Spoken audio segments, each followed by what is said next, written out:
Professor G. Rangarajan, Chairman, Division of Interdisciplinary Sciences, IISc, Sri V. Rajarajan, Registrar, IISc, delegates from industries, students, my IISc colleagues, and representatives from the media. This is indeed a momentous occasion for our institute and for its Interdisciplinary Center for Energy Research. A few years back, IISc was at a crossroad during its centenary celebration. Built on long traditions of strong and fundamental research in science and technology, IISc has always stood firmly on its national and international reputation in cutting-edge science and technology. The post-centenary vision that emerged from discussions, however, was how to take up challenging, socially relevant research that would directly make a difference to the people of the nation and to the world. In this context, research on energy was identified to be a key driver. With this vision, the IISc Energy Initiative was launched with a major thrust on renewable energy, including solar power and associated technologies. Although research on energy science and related technologies has a long tradition in the Institute, this was perhaps the first time that an interdisciplinary approach had been undertaken to bring together core expertise from various disciplines under one roof to work towards development of cutting-edge research on energy. Recognizing that research in energy is interdisciplinary in nature and that it needs expertise in many different domains, IISc was uniquely placed to undertake this challenge, mainly because of its broad expertise in different disciplines. Under the Energy Initiative, research on various fields such as concentrating solar power, next generation solar photovoltaic, energy storage technologies, biomass and combustion technologies, green buildings, smart grids, and climate change issues had been undertaken. Subsequently, the Energy Initiative led to the establishment of the Interdisciplinary Center for Energy Research, ISC, as the acronym that we use, with major research projects supported by Department of Science and Technology, which includes the Indo-US Consortium called Solar Energy Research Institute for the India and the United States, which is acronymed as SIRIUS, the National Center for Combustion Research and Development, which is acronymed as NCCRD, a two-stage adsorption-based solar cooling, an all-aluminum solar hot water collector, chemisorption-based thermal storage project, just to name a few. This center was inaugurated by Dr. V.K. Saraswat, member Niti Aayog, in the year 2015. The center has also launched an interdisciplinary PhD program to admit students with diverse backgrounds in science and engineering with a keen interest in energy-related research. And I'm happy to state that with enthusiastic and inspired students along with faculty members, this young center is flourishing with activities. The center of focus in today's function is the supercritical carbon dioxide-based Brayton cycle power loop, which comes under the DST-funded JCER-DC program. Supercritical carbon dioxide, by virtue of its unique properties, can generate more power from a given high-temperature source and occupies significantly smaller footprint compared to steam-based power plants. However, several technological challenges needed to be overcome to make this possible. And at this point, let me take the opportunity in acknowledging the contribution of our industry partners and industry collaborators, both at the component level as well as system level. Notable among them are Bharat Heavy Electricals Limited, BHEL, in the development of solar receiver and ceramic-based thermal storage materials, Hindustan Petroleum Corporation Limited, HPCL, in the development of novel heat transfer fluids for solar collector, GAIL, that is Gas Authority of India Limited, in the context of hybridization with natural gas, Triveni turbines for development of supercritical CO2 turbo machinery, Emerson for instrumentation, National Instruments for Controls and Hardware, Danfoss for special valves and accessories, and Swagelok for special high pressure, high temperature tubing and installation. At this juncture, an obvious question that comes to our mind is, what is the way forward towards commercialization? How can you make use of this technology in the real world, from lab scale to a commercial scale? Clearly, there is a lot of interest from the industry side, as I just mentioned. But taking something from laboratory scale to commercial scale is always a big challenge. In this context, a major advantage of this power plant technology is that it is heat source agnostic. Although it has been initiated in the context of solar power, it has the potential to replace steam in conventional thermal, nuclear, or waste heat-based power plants. Major industries such as NTPC have already expressed interest in adopting this technology, but only when commercial scale critical components such as turbo machinery are developed.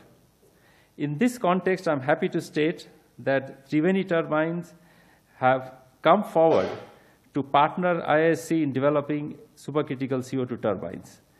Recently, Indian Navy has expressed interest in collaborating with IISc for adopting this technology for developing power out of high temperature waste heat in Navy ships, along with Triveni Turbines as the industry partner. IISc is also looking forward to some major support from Departments of Science and Technology in taking this technology forward. So we are indeed looking forward to a bright future with support from government as well as industries. Thank you very much.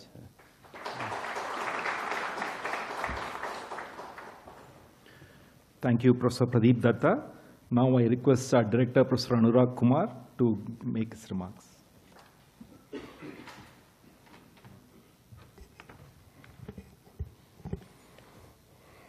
On behalf of the faculty, students, and staff of IISc, I would again like to extend a very warm welcome to Dr. Harshvardhan ji, the Honourable Minister of S&T. The Indian Institute of Science was established in 1909, about 109 years ago. The first sentence of the objectives of the Institute reads as follows, in quotes, to provide for advanced instruction and to conduct original investigations in all branches of knowledge, and in particular in such branches of knowledge as are likely to promote the material and industrial welfare of India. Sir, what you have seen today is an example of how IISc aims to stay aligned with the overarching objective that you just heard. Unlike perhaps any other institute in the country, IISc has from the very beginning emphasized advanced instruction and original research in the sciences and in engineering. Indeed, of the first two departments, one was in science, namely chemistry, and one was in engineering, namely electrical technology. The word science in the name of IISc connotes the emphasis on fundamentals. It connotes original investigations rather than mere repetitive application of existing knowledge to well-worn problems, whether it is in the basic sciences, whether it is in the engineering sciences, or whether it's in applications. What you have seen today is an example of how carefully selected, extremely knowledgeable faculty members working with doctoral and master's students and project staff develop technology that is at the cutting edge.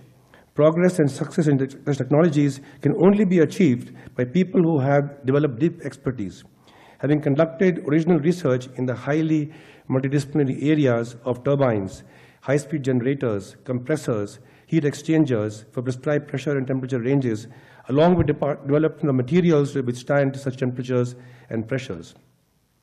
Our faculty members have been trained in the best laboratories around the world in the doctoral and postdoctoral work and have continued their research in IISc, thereby developing deep expertise to execute the sort of project that you have seen.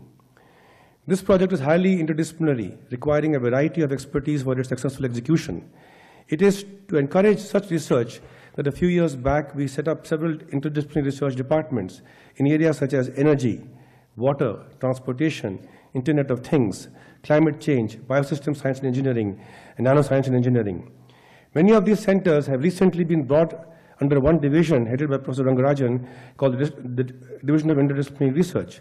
With such interdisciplinary centers in place, we expect that many faculty members from the traditional departments with complementary expertise will put their heads together to do cutting-edge research, while creating solutions for problems facing our nation. A large number of research projects in ISC are supported by the Ministry of S&T through DST and SERB. Sir, we seek your continued support for high-quality, cutting-edge research can only be done with long-term, consistent government support. Thank you very much.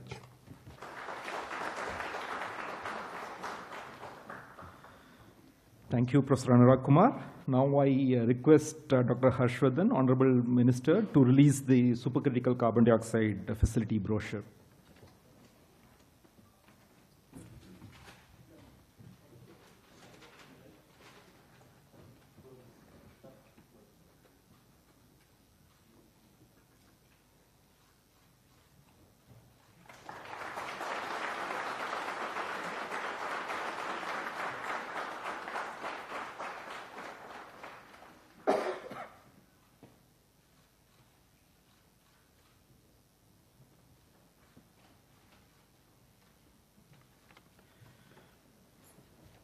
Thank you. I now request the Honourable Union Minister, Dr. Harshvardhan, to give his inaugural address.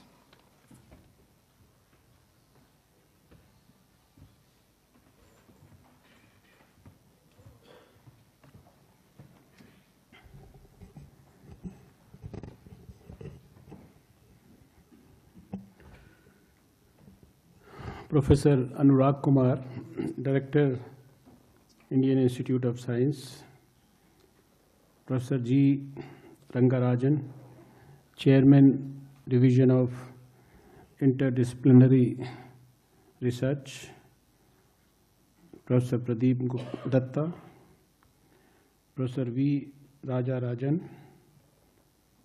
and Dr. Sanjay Vajpayee, who has come from DST, all the other senior faculty members here, all the PhDs, students, researchers, people from industry, and other distinguished guests and friends from the media. Friend, it's a very, very privileged moment for me. This is my second visit to this institution or this campus as such. But you do science, and you do science with our help, but you are under HRD. So you tend to forget us most of the time, but remember us only when you need some grant.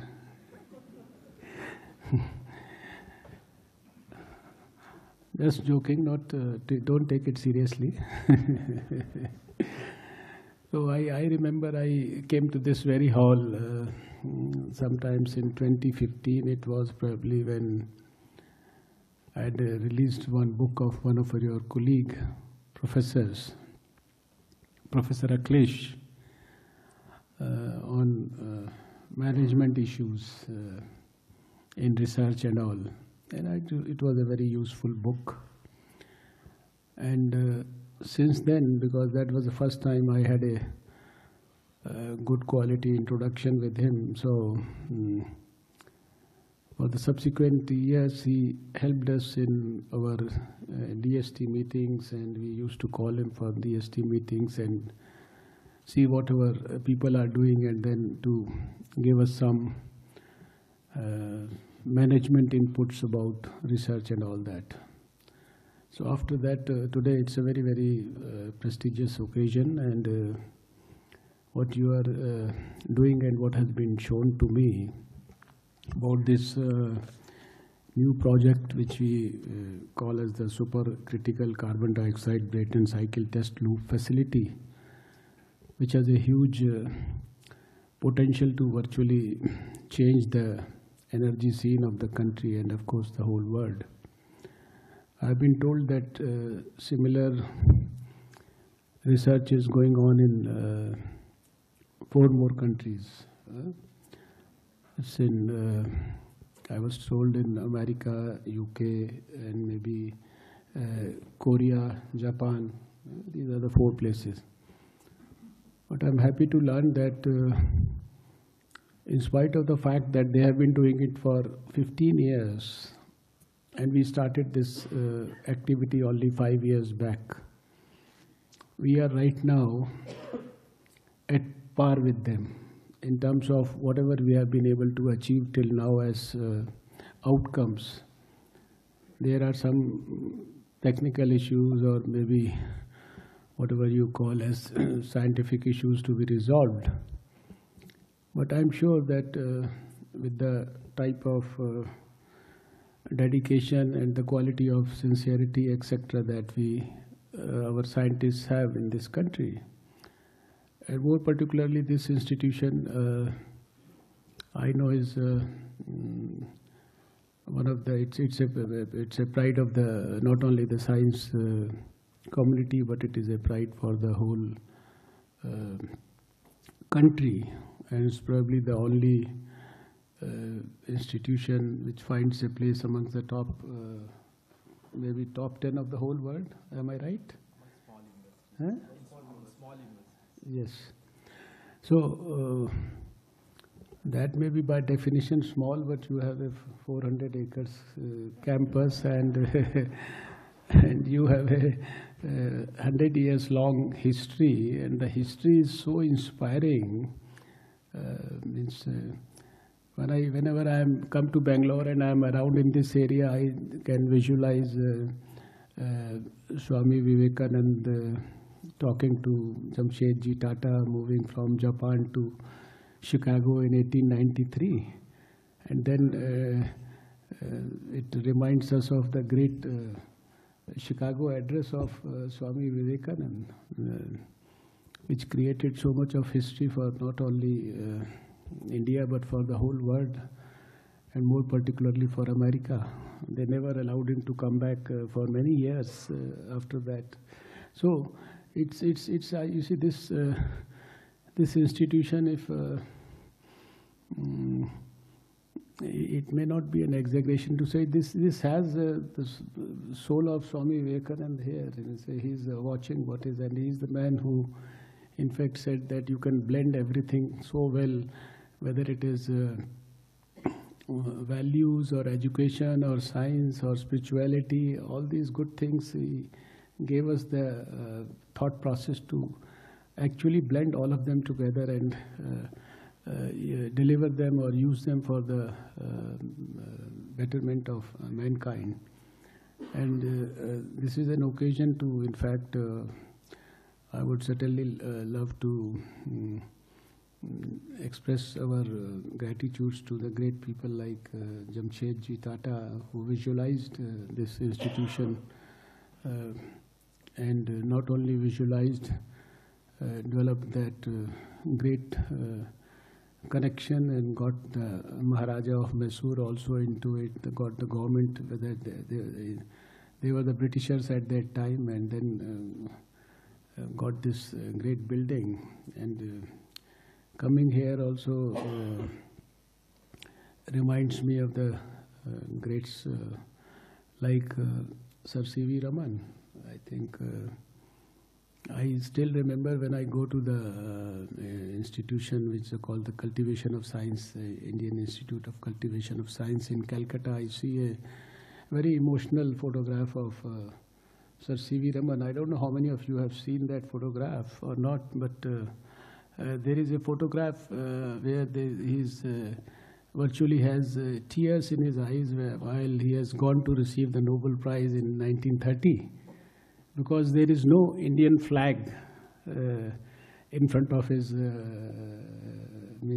where he's sitting on the table in front of him, because we were not, we didn't achieve independence at that time. So it's a place where you had the greats like Bharat Ratna, Sir C.V. Raman, Nobel Prize winner, who was the first Indian director, and then later on many great personalities. So Professor Anurag Kumar is, I think, is lucky to be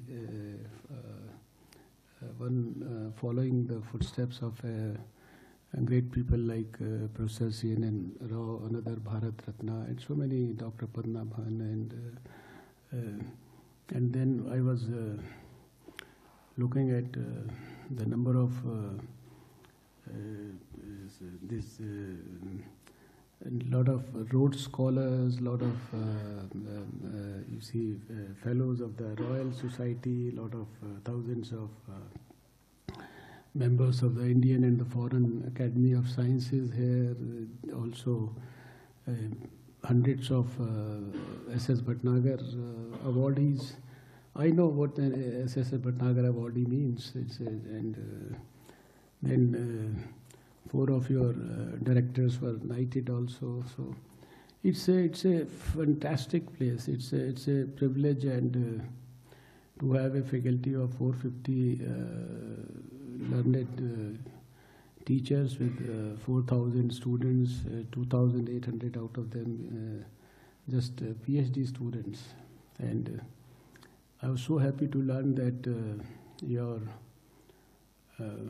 postgraduate program for this MTech is even superior to the IITs. So this place, I would say maybe it's the holiest of places for science in this country.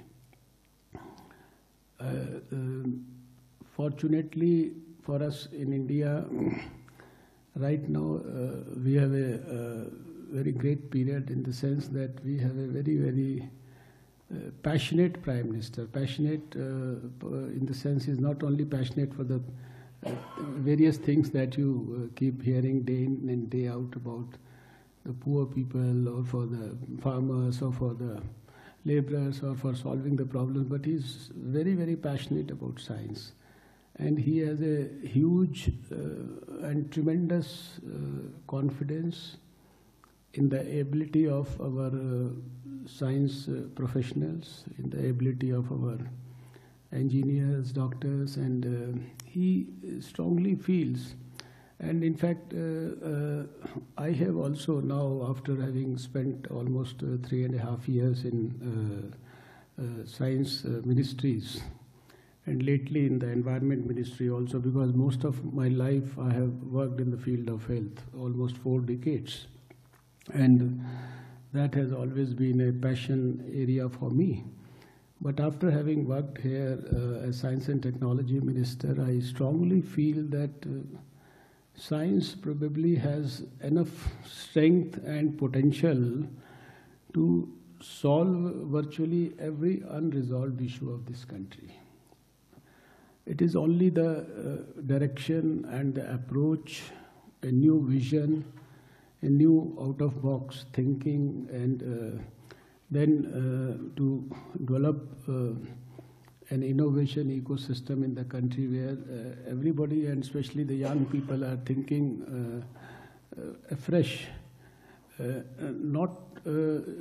Means we are doing fundamental research, but at the back of our mind, it should always be the problems of the country, and more particularly the problems of the people of this country, which have to be solved. The whole thing has to be people-centric. And this is why I keep telling at every forum that the scientific community should now think of revising the definition of the impact factor. It should not be what and how many times your science paper is, means after publication, seen by other researchers. It should be how much the research that you do, it actually will make a perceptible and a measurable impact in changing the lives of the people.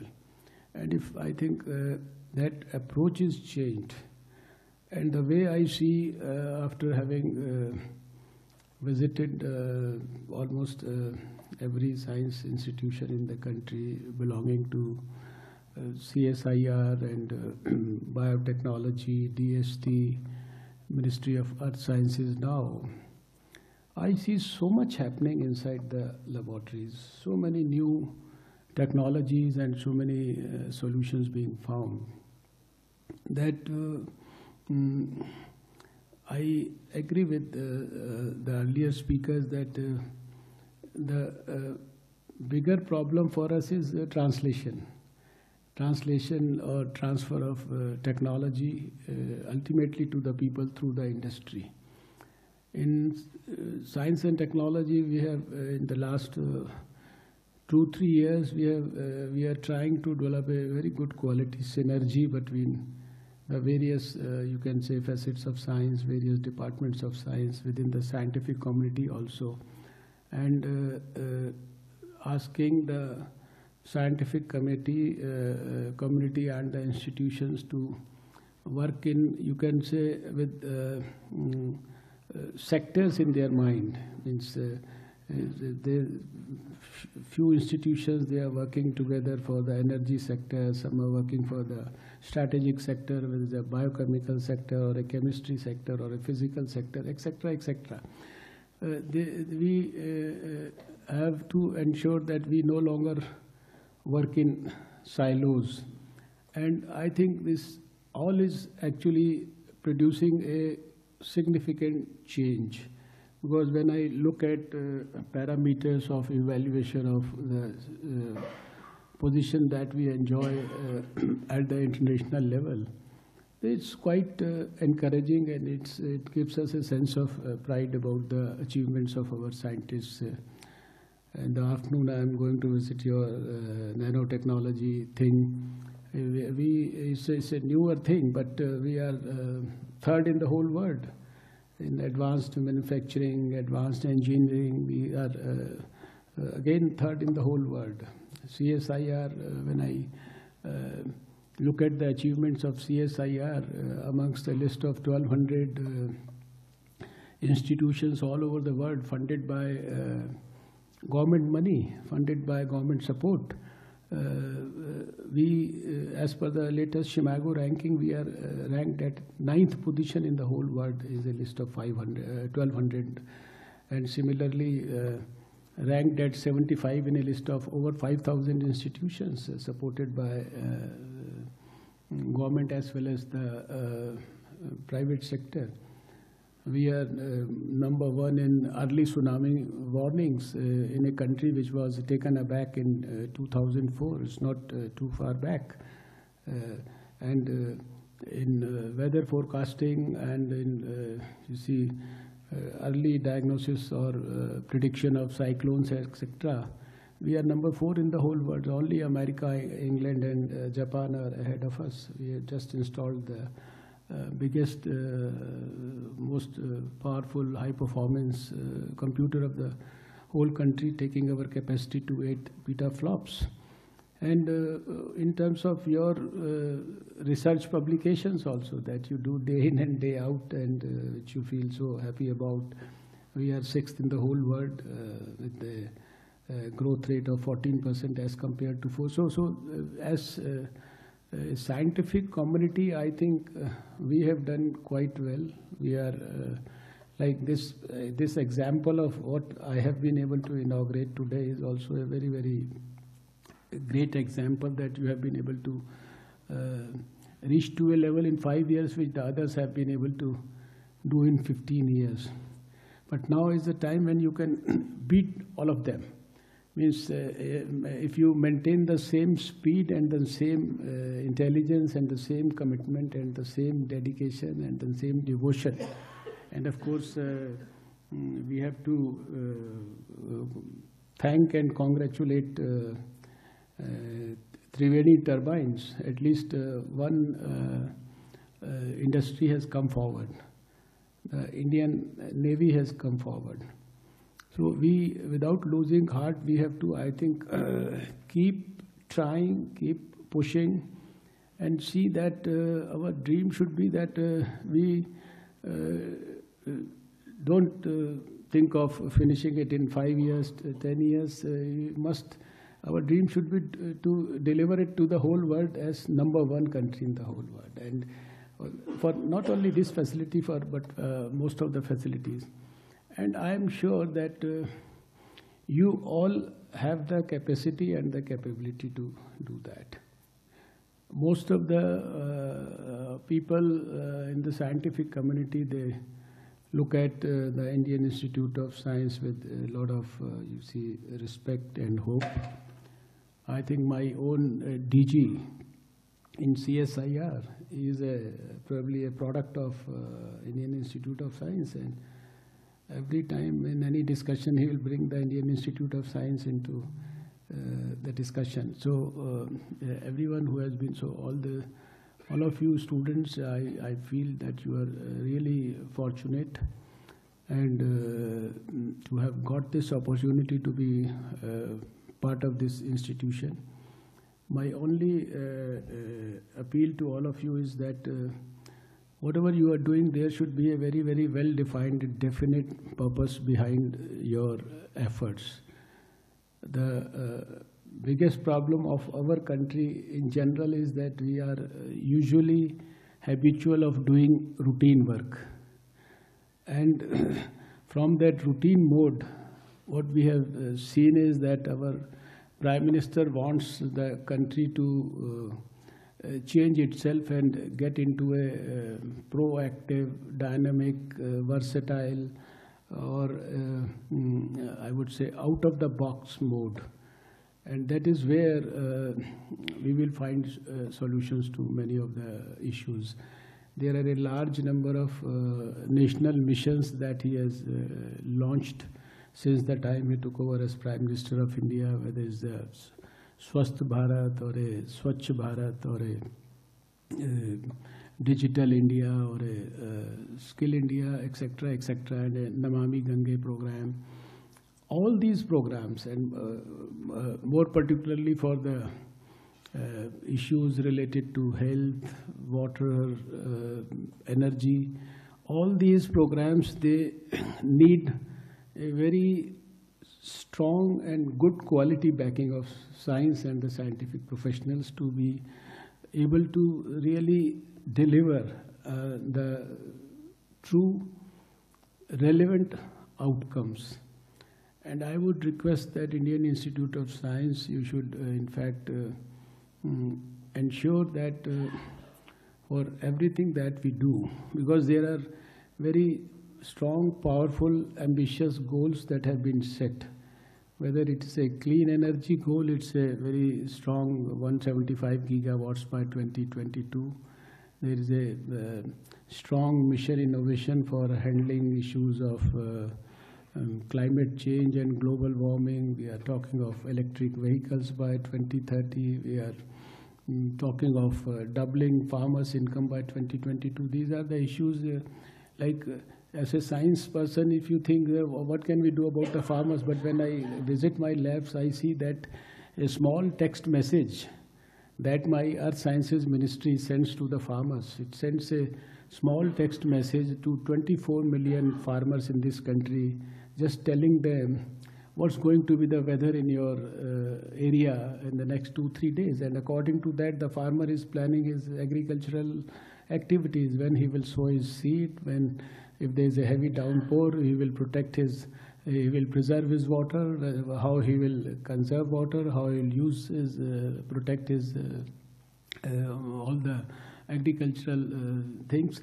And just because of that one text message sent to 24 million farmers, science has been able to give India a 50,000 crores positive impact in GDP. This is not some guesswork. This is a report of the National Council for Applied Economic Research. So I mentioned this just to make you feel the potential that your small, you can say, application of science for the benefit, and now they intend to take it forward to almost 50 million farmers by the middle of this year. And then ultimate goal is to take it to 93 million. And similarly, they do it for the fishermen. They will send a message, and fishermen will get an idea about a potential fishing zone or a safe zone. And it again produces an impact of thousands of crores in the GDP. Lot of fantastic things are happening in science. And apart from the fundamental science that you do, there is a directional chain. People are now more and more getting inclined and involved in solution science. And that is the science that we expect to be delivered from institutions like this more and more, day in and day out. The Indian Institute of Science should be diagnosing the problems of this country and then putting the right scientists to actually find out treatment for those diagnoses. That is what is, I think, needed. And this is where we can actually really help Prime Minister Narendra Modi realize his dream of a new India by 2022. We all, he keeps appealing to all of us. And for doing that, we need not be doing very big things. We have to just put small, we have to develop small dreams for ourselves also. Apply our total, you can say, put our heart and soul into realization of our own dreams, and see that within our own life, in the next few years, we realize those dreams and then add something very, very positive for producing a New India 2022. I think people here are very, very intelligent, and as far as the Department of Science and Technology is concerned, I can assure you that we are already helping not only Indian Institute of Science, but helping many institutions in this country who are genuinely helping a lot of IITs, a lot of research scholars. There are a number of schemes that have been initiated, starting from Inspire to so many other fellowships like the Ramanujan Fellowship I saw is bust here, and Ramalinga Swami Awards for those who are outside the country. There is already a process of brain gain which has now started establishing from the brain drain, which we used to talk for years together, and for those and for the young people to give them attractive incentives not to leave this country and dedicate themselves. Already, I feel happy to tell you that in the last 2-3 years, over 300 scientists, they have come back to India. And we feel so happy about it that people, because of their love for the country, they are now dedicating their lives in a very sincere manner in the laboratories of this country. So, once again, assuring you of all possible help for all the good work that you are doing, for that you want to do in future, and for all your passion and programs. And for the young people, I can tell you that the Prime Minister, through his startup and stand-up program, this is not a program of some slogans or something, and 10,000 crore rupees is not kept only in the treasury. Any young man, whether even if he is not a formally literate person, if he has a bright idea in his mind, and if he wants to convert that idea into an entrepreneurship program, wants to become an entrepreneur, to establish himself, to stand on his own feet, plus also to help the society, plus to help the humanity, help the country, the whole government of Prime Minister Narendra Modi stands rock solid behind you, and more particularly the Science and Technology Department. I know hundreds and thousands of young people, they have been helped and supported in the last few years for their startup activities, and a lot of these incubators have been created, whether it's a technology business incubator, whether it's a biotechnology incubator, the technology parks, and a lot of schemes for the women scientists also. And on 8th of March, we are this year having a very big grand event for the women scientists. More particularly, I wish to invite all the women scientists who are sitting here in this audience for that big function in Delhi on 8th of March of the women scientists. So I assure all of you, and once again congratulate you for this great achievement. But we should not be happy with having done our bit, whatever we have been able to, but ultimately we have to ensure that we are able to deliver this to the country in the fastest possible manner, so that we have this supercritical strategy help us in strengthening our energy efficiency and energy needs of the country, and helping thereby also the cause of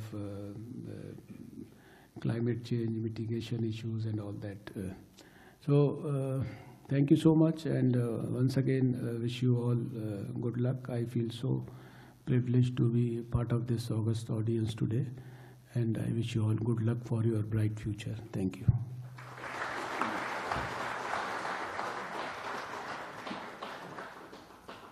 I would like to thank the Honourable Union Minister for his inspiring address. Now I would like to request our Director, Professor Anurag Kumar, to present a memento on behalf of the Institute to the Union Minister.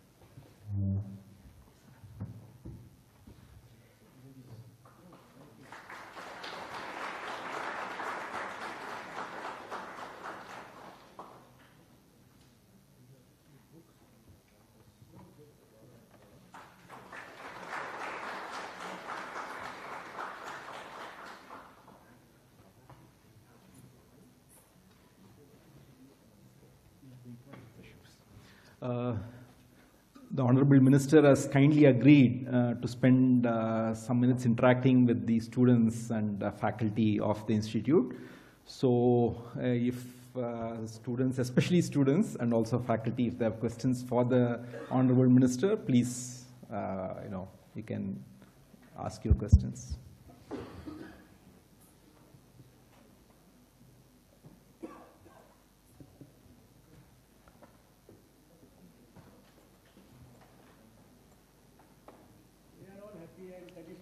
Yeah.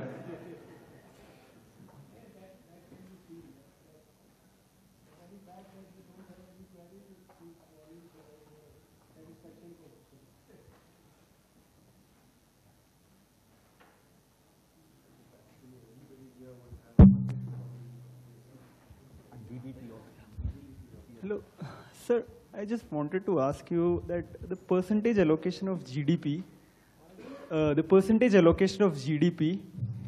research R&D is basically in India is lower compared to other countries, what it should be. So what policy is government taking in future to raise that?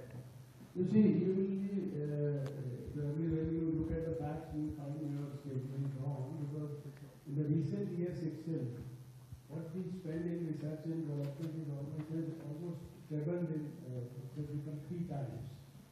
And it's not that we are inferior to anybody else in the world. I have spoken about all the statistics where we stand, and we are the almost third or fourth most sought after destination in the whole world for R&D.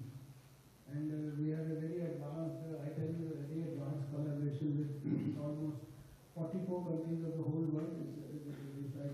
Total it's about 80, more than 80, but 44 with all the advanced countries, including America, England, Japan, South Korea, Israel, and whatever you can think of, France, Germany. And everywhere, wherever we have a lot of research projects and everything, we share a lot of things with them across the table, we discuss. Nowhere do we find that we are inferior to anybody.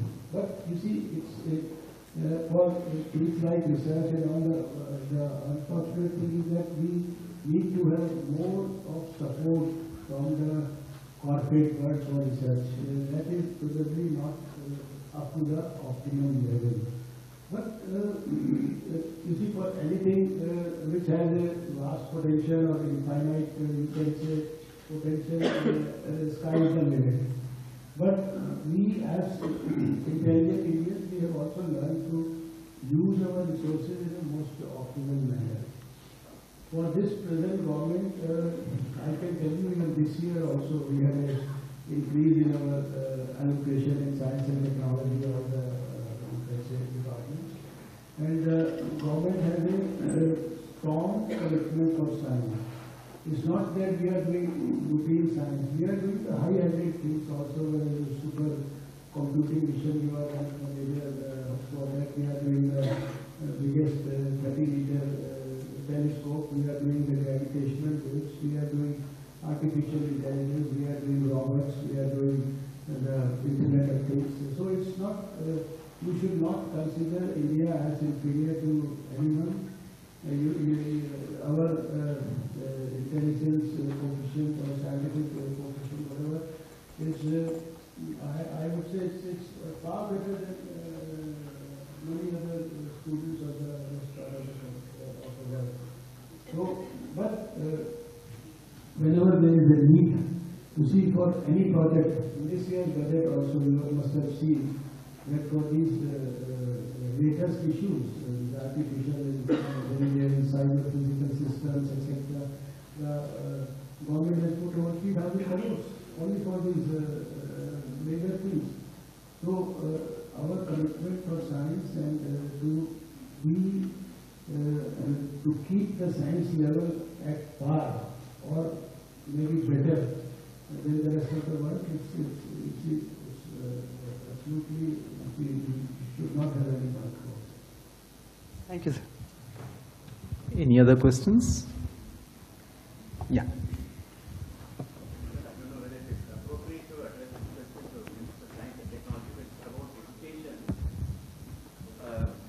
In countries like US and some European countries, all the government schools are as good as any other schools. Even in India, the Kendriya Vidyalaya and the Jawahar schools are very good, but some of the state government schools are not to that extent.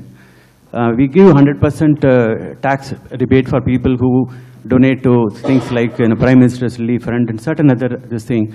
Can we have an educational fund like that, where donations are given 100% exemption, and we create sufficient funds to make every school in India as good as everything else? Because that will, we are spending a lot of money, on higher education and science and technology, but the fundamentals are given in schools. I feel that is equally, we need to put energy onto that. To some extent, I may agree with you that government schools may not be, but you see, with every passing year or with every passing decade, things are improving quite significantly. And after this present government, you see, our Prime Minister, he has a vision of providing the internet facility or the education of knowledge through the telephone to the remotest panchayat in this country. That's why we find that on 26th of May 2014, only 356 kilometers of optical fiber was laid in this country. Now we have over 2 lakh kilometers of optical fiber, and by the end of this year you will find every panchayat will have a facility, and so you have internet facilities, education. But as far as this suggestion, I think under the CSIR also, if anybody, there are hundreds and thousands of people in this country who are in fact helping the educational institutions. They may be the so-called unsung heroes, but it's not that this has been a part of our, you can say, inbuilt culture, DNA, that people with the philanthropist approach, they have a tendency to at least help the country and the society in two facets of life. One is health and other is education, and that's why you have so many. But I can only tell you that there is a significantly radical change which is not only proposed, but it's already happening, and it can't happen in one day. And moreover, the problem sometimes with the central government is that the system of education has to be monitored and implemented. At the central level, you can draft policies, you can develop a consensus around the policy, how you handle education, how much of importance you give to the curriculum, your value education, to making better individuals, better human beings, etc., etc. But then it is at the state level where the monitoring and the implementation process has to go. But in spite of India being a vast country with so many issues and so many problems, I can tell you that this present government under Narendra Modi, we have Prime Minister has a very dedicated vision of virtually changing everything. He wants to virtually change India at every level and look at every unresolved issue. And that's why he's talking of a new India by the year 2022. And it's where everybody's contribution is, I think, needed. You see, I just give you a small example that suppose literacy. You see, I used to be the education minister in Delhi in the 90s. When I was health minister, I was also education minister. And we had a national literacy program. And in Delhi itself, we used to run these literacy classes at least 4,000 places.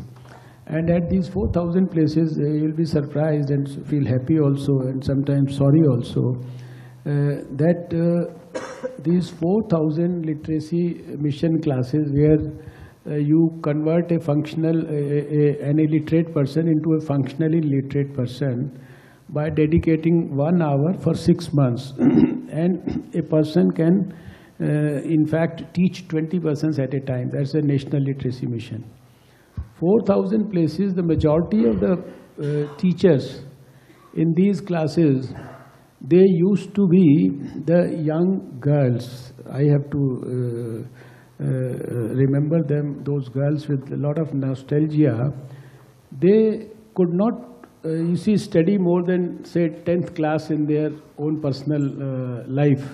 Because not because they did not have a school in the vicinity of their homes, but because of the fact that they could not go to school further because their father and mother, they will go for some work. They are somewhere laborer or some working in some house for some small domestic, like some domestic help, etc. And they will be looking after their young children, young brothers and sisters at home. But these young girls had the, you can say, goodness, inbuilt goodness, that they were part of our national literacy mission, spending 1 hour a day. And when I used to go and visit those young girls and ask them, what do you get out of it? We don't even give you a certificate that you have done some good work. We only give you kagaj, pencil, kitab and small, you see, material which will take care of how to teach. So they will say, sir, you don't know. We get happiness out of it. And there used to be a glow on their faces.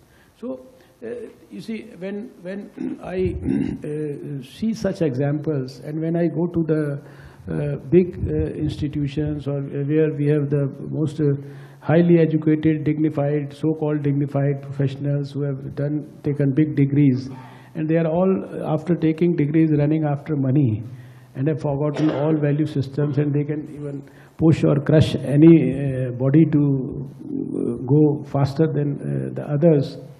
Then I always ask such people and give this example, and I ask them, please tell me whether you are more educated or that girl whom I met in '96 in a JJ cluster in Delhi, was she more educated? So education is something where it's not only the building that makes the education process successful. It's the whole involvement of the societal thing. The teachers also have to ensure that we are not only making an engineer or a doctor or a scientist or a lawyer or a judge, but we are making great, good individuals. You look at after 70 years, what is the biggest crisis in every field? You look at engineering, everywhere is a corruption. You look at medical, you look at judges, you look at lawyers. Everywhere the major crisis is erosion of values, degeneration of morals. So there is this very important facet of education which I feel in the last 70 years we have probably not been able to address correctly, because I don't think that anyone else can be blamed for that. What you get inside the educational institution is the best thing for your life. If I remember few things very fondly with a lot of nostalgia, they are the great things that were told to me by my teachers in schools or in college or in medical college. So it's I think everybody has to, that's what Prime Minister says, that to deliver that new India, we need everybody's support, everybody's contribution. And now to do something for your country, you don't need to hang yourself like Bhagat Singh, or to do some sacrifice like Guru Tegh Bahadur or like any other, because that's not needed now. Now what is needed is small, you see, inputs from us, small contributions from us, whereby we are looking at ourselves, doing something for ourselves, but more than that, we are doing things for others. And this is what your mentor of the idea of this Indian Institute of Science, Swami Vivekananda, said, that they only live who live for others. The rest are more dead than alive. जीवन में केवल वही लोग जीते हैं जो दूसरों के लिए जीते हैं. बाकी सब जीते हुए भी मृतक के समान हैं. So this is, I think, hundreds and thousands of great things like this we have got inherited from our ancestors, from all the rishis, munis, and so many great people in this country. But maybe we are not using that as much as it is in our DNA. And if everybody starts contributing a little bit, we should be able to solve all these issues. There is no big issue. 75%, maybe more than 70-75% are literate. Only 25% are illiterate. 1%, 1 hour, 6 months, and you can convert 20 illiterates into functional literate. So is it a very tall order for a country as big as India? But this is where everybody has to appreciate that what is his professional social responsibility. For a scientist, what is his scientific social responsibility? As an environment minister, I always tell people that you also have a green social responsibility. And we talk of green good deeds, small deeds which will help the cause of environment. Like your director told me that this is probably the greenest campus in the whole of Bangalore. Then I said that as a part of the green social responsibility, now you start taking few places outside your campus to help in delivering the green social responsibility for the cause of the nation. Okay, thank you so much. So, thank you. Sorry for a long reply, but I thought I must explain what I feel about it. Thank you. Now I request the Registrar, Mr. Rajarajan, to propose the vote of thanks.